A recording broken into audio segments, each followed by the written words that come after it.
요즘 시대를 여러분 뭐라고 얘기합니까? 영적인 암흑기다 하는 얘기를 여러분이 많이 들어보셨을 겁니다. 여러분, 지금 이 시대를 볼 때 말씀이 여러분에게 얼마나 많이 접해지고 있습니까? 많은 성경과 설교와 교회와 목회자가 있는데, 그런데 이 시대에는 어때요? 말씀이 희귀한 시대입니다. 엘리가 있었던 시대, 사무엘이 있었던 시대도 마찬가지예요. 사무엘이 있던 그 시대를 성경은 말씀하기를 말씀이 희귀했다고 전달하고 있는 거예요. 1절 말씀 보십시오.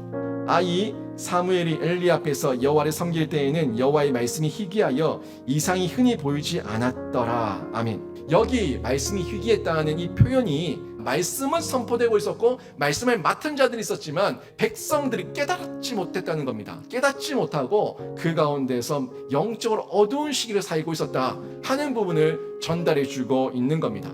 아모스 8장 보세요. 양식이 없어 주림이 아니며 물이 없어 가람이 아니요 여호와의 말씀을 듣지 못한 기갈이라. 아멘. 말씀이 아무리 곁에 포진하고 있으면 뭐합니까?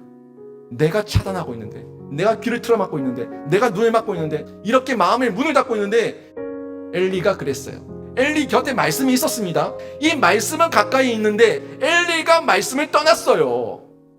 요게 말씀이 희귀해지는 거예요. 이런 상황 가운데서 저희가 빠져나와야 되는데, 사무엘은 이 상황 가운데서 그까지 말씀을 지키는 그 자세, 그 태도를 보였기 때문에 하나님 앞에서 충성된 종으로 쓰임받을 수가 있었던 겁니다.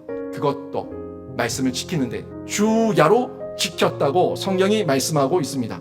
2절에서 3절 말씀 보십시오. 엘리의 눈이 점점 어두워 가서 잘 보지 못하는 그때에 그가 자기 처소에 누웠고 하나님의 등불은 아직 꺼지지 아니하였으며 사무엘은 하나님의 궤에 있는 여호와 전 안에 누웠더니. 아멘. 여기 보시면은 누웠더니 라는 이 말씀이 대조적으로 나오죠. 엘리는 자신의 처소에 누웠고 사무엘은 하나님의 궤 앞에, 하나님의 전 앞에 누웠어요. 이게 비교되지 않습니까? 완전히 다른 거예요.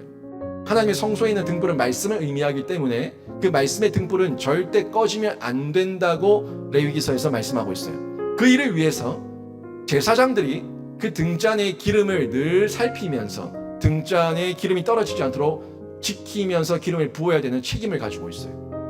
그런데 제사장들 다 어디 갔어요? 자신의 처소에 누워 있는 거예요. 거기를 누가 지켜요? 사무엘이 하나님의 궤 앞에서 자기가 그 자리를 지키고 있는 겁니다. 저는 이 사무엘을 보면서 정말 복 있는 사람이구나 하는 생각을 가졌어요. 하나님의 말씀의 등불이 꺼지지 않도록 그 자리를 즐거움으로 지켰으니까. 이게 사무엘이 가지고 있었던 신앙의 태도였습니다. 여러분의 지금 누워있는 처소는 어디입니까? 이 시대 말씀의 홍수 시대입니다. 그런데 깨달음이 희귀한 시대를 저희가 살아가고 있습니다. 오늘 말씀 정리하면 말씀이 희귀한 시대입니다.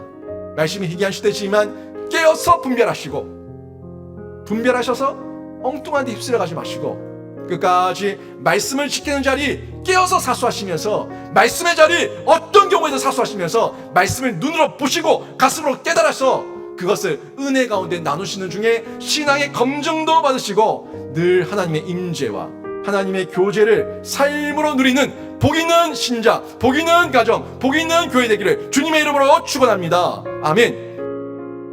왼쪽 화면을 클릭하시면 전문 설교를 들어보실 수 있습니다. 구독과 알림 설정을 눌러주시고 사람을 살리고 키우고 고치는 생명사역에 동참해 주시기 바랍니다.